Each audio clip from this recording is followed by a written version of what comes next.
I'm talking about neurocognitive issues among ageing HIV-positive populations and adults today, and these are my conflicts of interest with donation of study drugs and funding from pharmaceutical companies that has been used only for my research.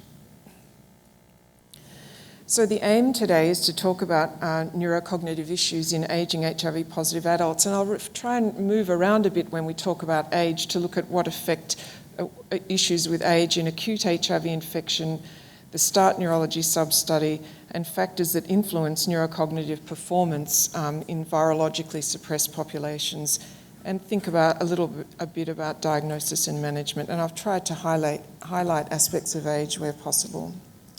So, as I said, the two previous speakers have alluded to the key issues with neurocognitive health in HIV-positive patients. And you'll all be familiar with the acronym HAND, whereupon individuals have HIV affecting their brain. The vast majority are asymptomatic and go about their daily lives very well, but if you put them in a room for 2 or 3 hours with a neuropsychologist, you can find some measure of impairment against healthy matched controls. So that's known as asymptomatic neurocognitive impairment. And mild neurocognitive disorder is when individuals are experiencing problems in their lives at work and at home, and technically they still have the same degree of impairment when you test them. And then finally, many of you know HIV dementia, how that looks. You've looked after patients with HIV dementia, and they're certainly not working, and they're not running busy households, and they're very significantly impaired on testing. So a synopsis of HIV dementia, which occurs in about 20% of people with untreated advanced HIV. As you know, and I'm deferring to your clinical experience, it causes psychomotor slowing in individuals, and untreated leads to certain further deterioration and death. The pathogenesis is complex, but it essentially revolves around the virus infecting the brain and the host immune response to that. Pathognomically, when you look at tissue, in fact, there's an encephalitis in many cases, and the topography of dementia is in the basal ganglia. It's a subcortical dementia like Huntington's disease, and unlike Alzheimer's disease, which is a cortical dementia. It's a diagnosis of exclusion, so you rule out all other possible causes of dementia, ideally and very importantly with neuropsych testing, imaging, and where possible a lumbar puncture. Its treatment, I'll reflect on that in more detail in a moment, is combination therapy. It's essentially almost, you can argue, the only treatable dementia globally. And as a brief aside to screening, and I won't address that any further, ideally, the recommendations are that we try and screen all our patients early on when we first meet them for impairment, but in practice what it is that individuals come to us with complaints and we screen them for HIV dementia. I think globally that's the general approach. So I want to look at clinical host and viral factors. This is what this slide addresses, but may I draw your attention to two things on this slide. One is that the older you are, the likelier it is when you seroconvert that you will have dementia. And I also want to note that diabetes was reported a long time ago by Victor Valcour in the Hawaiian aging study as having being diabetic puts you at much greater risk of going on to have dementia. In terms of treatment, as I alluded to, treatment is antiretroviral therapy, and at least 50% of people will have substantial recovery when you treat them for their HIV. Their dementia will improve. And you can observe ongoing changes with improvement out to at least 18 months on therapy. In theory, regimens with high CNS penetration are thought to be superior with affording you lower CSF viral load, and as a result of that, improved cognition. The metric that we use when we talk about a highly CNS penetrating regimen is the CNS penetration effectiveness score. And again, I'm sure you know, you can assign each drug a score reflecting its relatively poor penetration into the CNS or its high penetration. And when you look at a regimen and sum up the individual drugs, you'll either get a low score or a high score if it has good penetration. But the evidence for the CNS penetration score and being on a higher penetrating regimen as being better to treat HAND is not really solid. Colleagues from Australia did a meta-analysis a few years ago looking at observational studies addressing whether high or low CPE scores are better for hand. They found 6 studies met their requirements for analysis, and in those studies with high CPE regimens were associated with better cognition and lower CSF viral load, but only 2 of those 6 studies were powered. And as our 2 speakers highlighted with really important slides, controls, how you control for how you use controls in the work and science and research that you're doing is absolutely critical. So only 2 of those studies were adequately powered. And alas, with the one formal randomised controlled trial where individuals were randomised to receive low versus high CPE scores, there was no difference between the 2 study arms at 16 weeks between patients receiving the different regimens. But again, that was very hard to enrol into that study, and it was ceased due to futility, so it was underpowered.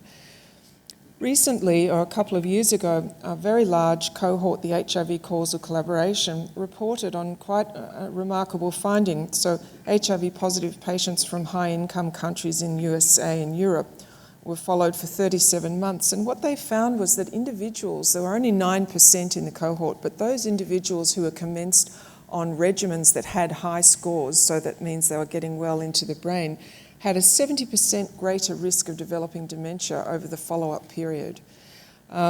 This was not seen with CNSOIs, so high penetrating scores didn't put you at greater risk for getting opportunistic CNS infections. The authors have postulated this may be due to toxicity from the drugs, possibly poor adherence because those regimens the higher penetrating regimens might be less tolerable, and also the possibility of channeling bias. The people with dementia were put on the highly penetrating regimens and therefore had dementia measurable in follow-up. But when they took out the first year of follow-up, the trend was still there. And when they looked at patients who were treated with high CPE scores before the score was ever even thought of, the trend was still there. So I think that's probably a key new feature of practice at the moment, is to begin to think about the true benefits of highly penetrating scores, regimens. Again, I want to reflect back on my previous speakers to note that of the 37 million people who are HIV positive in the world at the moment, only 17 million are on treatment and only 62% are virologically suppressed. And so when you think about that and then think about the WHO recommendations in 2015 that all individuals should be offered immediate treatment, there's obviously a disconnect and there'll be a big time lag between getting everyone onto therapy. Of the 2 very important trials that came out in the same issue of the New England Journal that supported WHO's recommendation, the START study, I'm sure you know about, randomised individuals with high CD4 cell counts greater than 500, and they were randomised to receive immediate treatment or defer their treatment until their CD4 cell counts dropped to 350. And I'll return to that study in a moment. So we're talking about treatment. What about treatment in early HIV infection? What do we know about that in terms of both the brain and age? Well, as you know, when individuals are infected, typically through mucosal infection, the virus is presented to the immune system, and within days it can be found in different tissues, the gut, the blood, and elsewhere throughout the body, including the CNS. And importantly, the early, really damaging impact on the gut plays out long-term with inflammation. In the CNS, during acute early infection, you can measure raised levels of the CSF neurofilament light chain, and that's a marker of myelin and myelin destruction. If it's elevated, it means there's damage in the brain. And you can also see altered abnormal CNS metabolite ratios on brain scans. In the Marvelous Search cohort from our region, the acute HIV infection was evaluated, and individuals were found, 53% during primary HIV infection were found to have neurological findings, but their age was not a factor. If you were older, you were no more likely to have neurological conditions. And I just want to make a note here that in the same cohort, individuals were treated with a sort of a standard CART regimen versus that regimen intensified with raltegravir and maraviroc.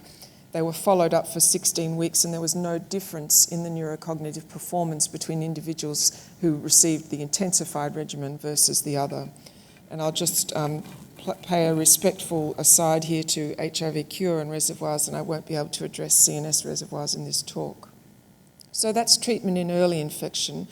Now treatment in more established infection, which is the START neurocognitive sub-study that I had the fortune of leading. This was a sub-study of START of 600 individuals who were randomised to receive immediate therapy versus deferring until T cells dropped to 350 or they developed symptoms. So these are well antiretroviral naive individuals.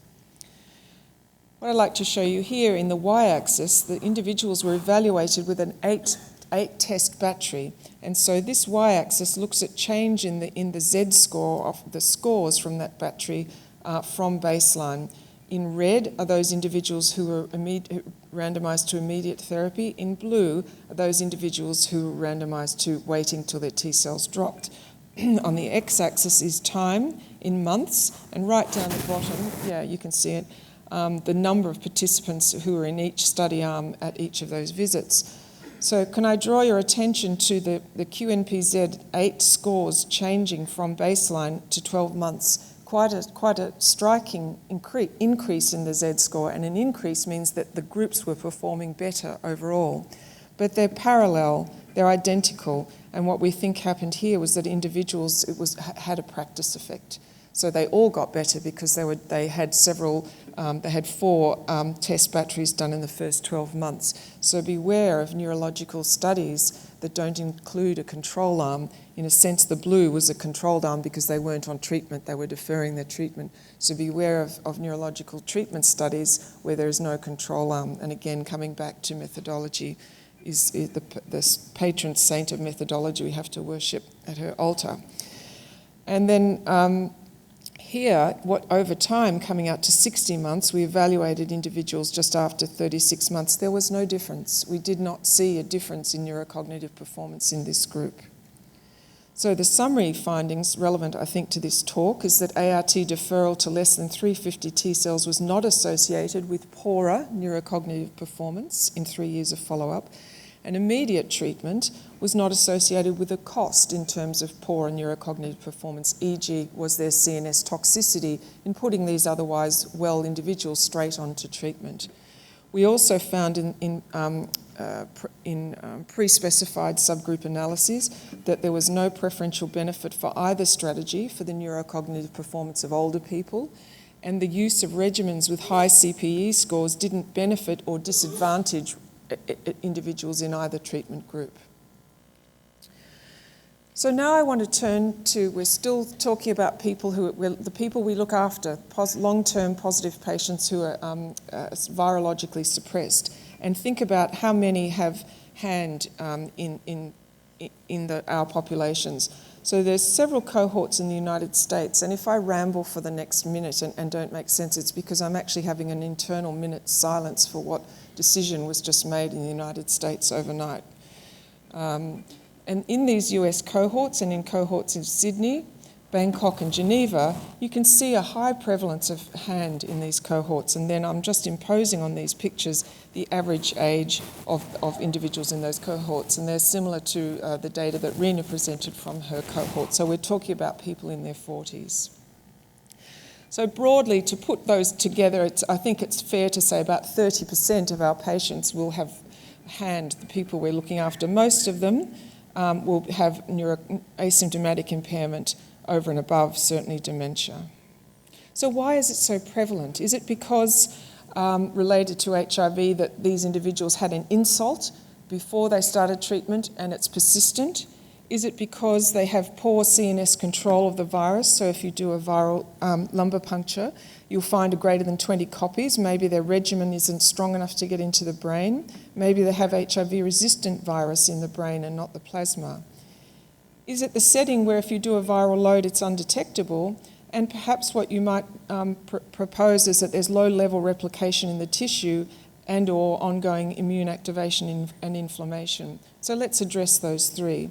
I think the most important thing to say about legacy effect is that certainly there will be individuals who incurred an insult, you put them on treatment and they didn't get worse, they stabilised. But you can only tell that by monitoring them over time. So I'm loath to ascribe the legacy effect to people. You have to monitor them to make sure. What about poor CNS HIV control, otherwise known as CSF escape? It's actually uncommon, and there's been a recent roundtable to look at that internationally, and it's around 10%, ranging from rates of about 6% in some cohorts, all cross-sectional, and 16% in other cohorts. So some of the people you see, probably I think around 5 to 6%, will have detectable virus in their CSF. And is it possible that we can't find it in the CSF, but in fact that there's low-level ongoing infection and inflammation? And the evidence for this is that there are studies in virologically suppressed people where there's incident HIV dementia, so they're beginning to get demented as they go on in time and they're followed. So there is some evidence that this may be happening.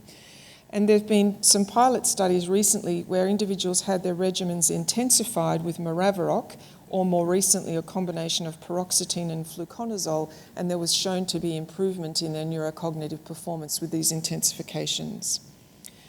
And now let's turn to other factors that may be adding up, they're additive to HIV, or perhaps even synergistically having an effect on neurocognitive performance.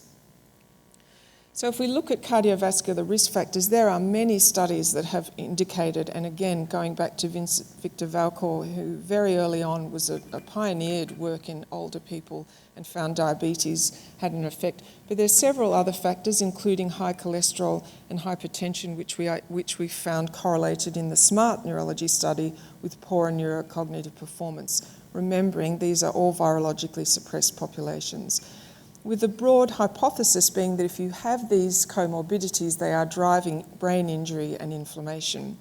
Now, importantly, there's no evidence of that by reversing or improving these cardiovascular risk factors, that it will improve neurocognitive performance yet. We're trying to finish a small pilot study in Melbourne looking at treating hypertension to see if that improves neurocognitive performance. So I think these factors are likely to be at play.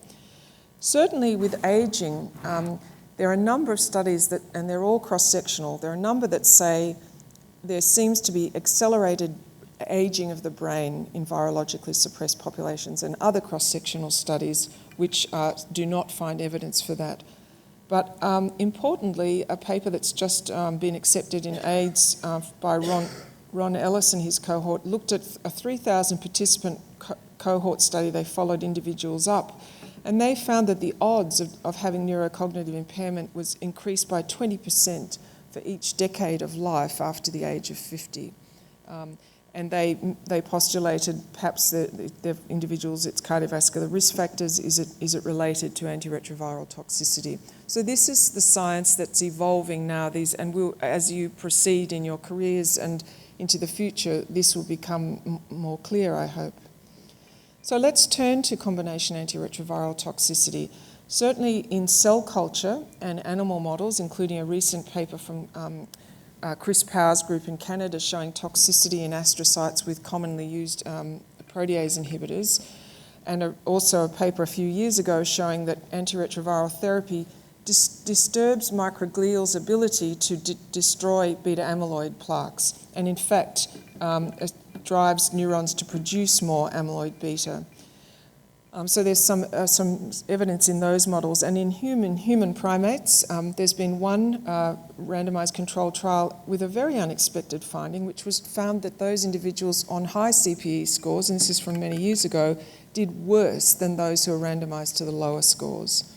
We know that several agents listed there, efavirenz, raltegravir, dolutegravir, are associated with CNS adverse events and toxicity, and this morning at the dolutegravir workshop there was a lot of discussion about the side effects with dolutegravir, mostly insomnia, reported also in men and older women, more so in women and older people. Then you say, well, maybe antiretrovirals are okay for a while, but if you stay on them for too long, that might be the problem. And this is a model put together by Alan Winston from London and Kevin Robertson, where what they're trying to say here is you're not on treatment, you've got a high viral load, your cognitive function declines, then you start treatment, you improve due to HIV, your cognitive performance improves due to HIV suppression, and then you might be on a regimen which is protective, and that and you do well, or perhaps over time you'll be on a regimen that is neurotoxic, or your brain interacts with it and it's neurotoxic. So that's a working theory at the moment. I should just say, though, that there's been 2 recent studies which show that the longer individuals are on antiretroviral therapy, the better their brain function is preserved. So the jury is out, I think, with CNS toxicity. And here I just want to briefly mention that there are some data, mostly cross-sectional, and some clinical case studies showing that people with HIV positive, young people in their 40s, late 40s, are turning up with Parkinson's disease and even Alzheimer's disease.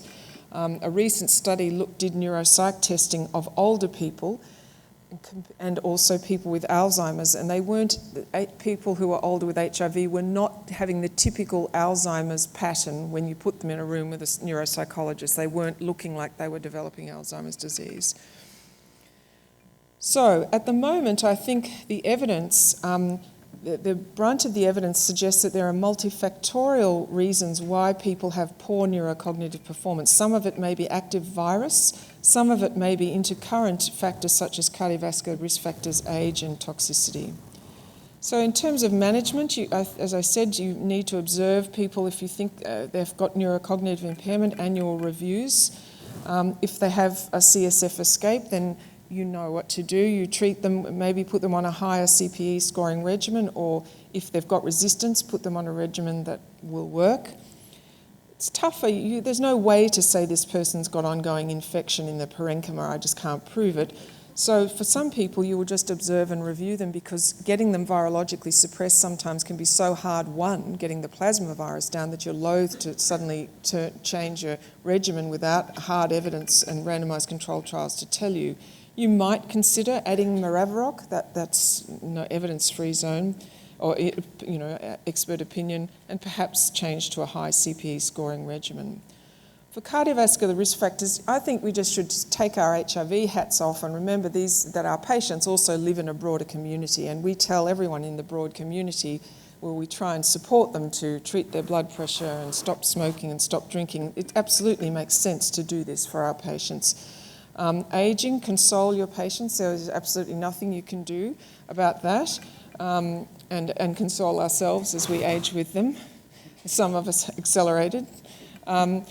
Definitely exercise, and I was so pleased to see a paper that's just come out showing, because it makes sense, again, taking your HIV hat off common sense as a clinician, exercise, individuals with higher exercise rates had lower incidence of neurocognitive impairment. So that was great news, and we can tell that to our patients. What about toxicity? Well, if you put them on a regimen in the next few months, they clearly have neurocognitive symptoms, and I think that's clear-cut. A temporal relationship is there, and you can diagnose it and change the regimen. It's very hard at the moment to predict, is this patient got chronic brain toxicity because they've been on this regimen for 8 or 10 years in some cases. I can't advise you there. With neurodegeneration, all I would say is believe your clinical eyes. If somebody comes to you they're very young with HIV, with Parkinsonian features or features of dementia, believe it. It's quite possible that that's what you're dealing with. So in summary, older age at time of HIV infection is a risk factor for developing dementia. Age is not associated with a greater or lesser likelihood of neurological findings during acute infection.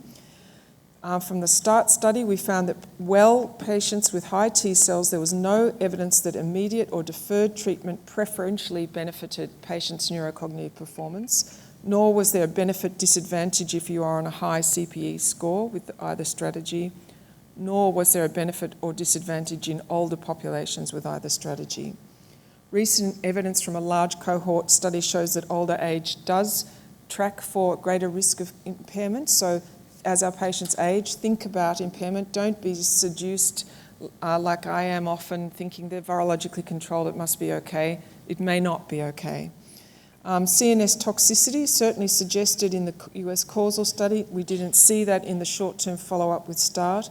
Some populations may indeed be more vulnerable, perhaps younger, perhaps older, or those with intercurrent cardiovascular disease, and it might be the duration and the type of treatment that are important.